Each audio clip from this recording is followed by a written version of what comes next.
Chicken পছন্দ করে না এমন মানুষ খুব কমই আছে। আর যদি বাচ্চাদের কথা ধরা যায় তাহলে তো তাদের চিকেন কারি ভীষণ পছন্দ। এই সহজ আর মজাদার চিকেন কারি রেসিপি দেখতে হলে পুরো ভিডিওটা স্কিপ না করে দেখতে হবে।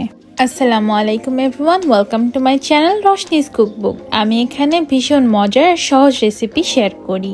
চিকেন রান্নার জন্য প্রথমে একটি কড়াই আমি পর্যাপ্ত পরিমাণ তেল নিয়ে নিব। তেলটা গরম হয়ে আসলে এর মধ্যে দিয়ে দিব 2 টুকরো এলাচ আর 2টা কেটে নেওয়া তেজপাতা। এগুলোকে কিছুক্ষণের জন্য হালকা ফ্রাই করে নিয়ে স্মেল বের হলে তখন এখানে দিয়ে দিব 1.5 কাপ মতো কুচি করে রাখা পেঁয়াজ। এর সাথে দিয়ে দিব 3-4টে ফেলে নেওয়া কাঁচামরিচ। এবার পেঁয়াজ আর কাঁচামরিচগুলোকে ততক্ষণ ভাজবো যতক্ষণ না পেঁয়াজটা নরম হয়ে আসে আর হালকা বাদামি রং ধারণ করে।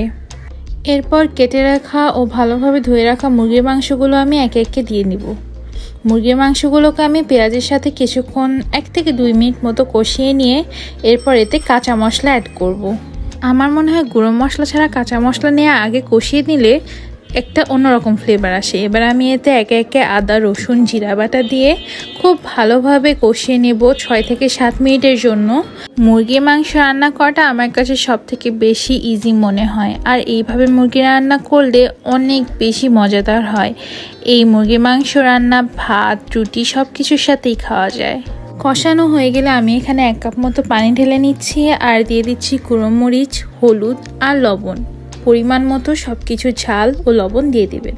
এরপর এগুলো খুব ভালো মতো মিশিয়ে নিয়ে ঢাকনা দিয়ে কষিয়ে নিব যতক্ষণ না ঝোল একদম কমে আসে।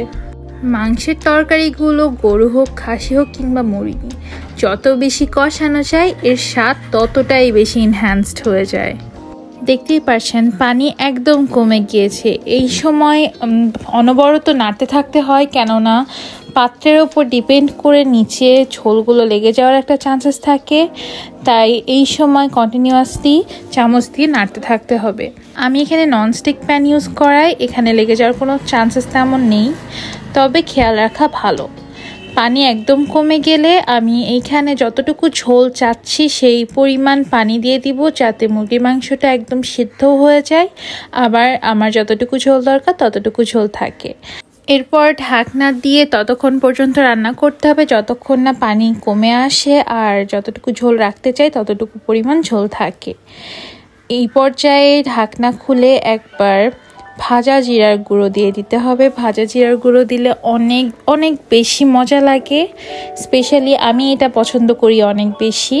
আপনারাও দিয়ে দেখবেন যদি ভালো লেগে থাকে। অনেকে গরম মশলার গুঁড়া দেয়, তবে আমি গরম মশলার গুঁড়ো ইউজ করি না। আপনারা যারা এখন পর্যন্ত আমার ভিডিও দেখছেন তাদেরকে অসংখ্য অসংখ্য ধন্যবাদ। আমার রেসিপি ফলো করে রান্না করলে অবশ্যই আপনারা পছন্দ করবেন। আর আপনারা যদি রান্না করে থাকেন আমাকে জানাতে একদমই ভুলবেন না যে আপনি এবং আপনার পরিবারের সবাই রেসিপিটি কেমন পছন্দ করেছে। আর আমার ভিডিও যদি ভালো লেগে থাকে অবশ্যই আমার চ্যানেলটিকে সাবস্ক্রাইব করবেন এবং এরকম আরও ভিডিও পেতে বেল আইকনে ক্লিক করে রাখবেন, যাতে সব থেকে প্রথমে আপনি আমার ভিডিওর নোটিফিকেশন পেয়ে যান। আমাদের রান্না শেষ, এখন আমি চুলা বন্ধ করে দেব। পরিবেশনের জন্য আমি একটি কাচের পাত্রে তরকারিটি পুরোপুরি ঢেলে নিব।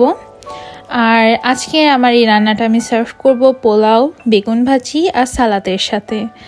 পোলাওয়ের সাথেও মুরগির মাংস ভীষণ ভালো লাগে। স্পেশালি অনেক বাচ্চারা গরুর মাংস বা খাসির মাংস খেতে চায় না, তাদেরকে আপনারা এটা সহজেই করে দিতে পারেন, তারা অনেক পছন্দ করবে। আর আমাকে অবশ্যই জানাবেন আমার রান্নাটা আপনাদের কেমন লেগেছে। সবাই ভালো থাকবেন, সুস্থ থাকবেন। আবার দেখা হবে নতুন কোনো ভিডিও নিয়ে, নতুন কোনো কন্টেন্ট নিয়ে। আপনাদের পছন্দ মতো রেসিপি দেখার জন্য অবশ্যই আমাকে কমেন্ট করে জানাবেন নেক্সট রেসিপি আপনারা কি দেখতে চান বা আমি কী ধরনের রান্না করতে পারি। ততক্ষণ পর্যন্ত আল্লাহ হাফেজ।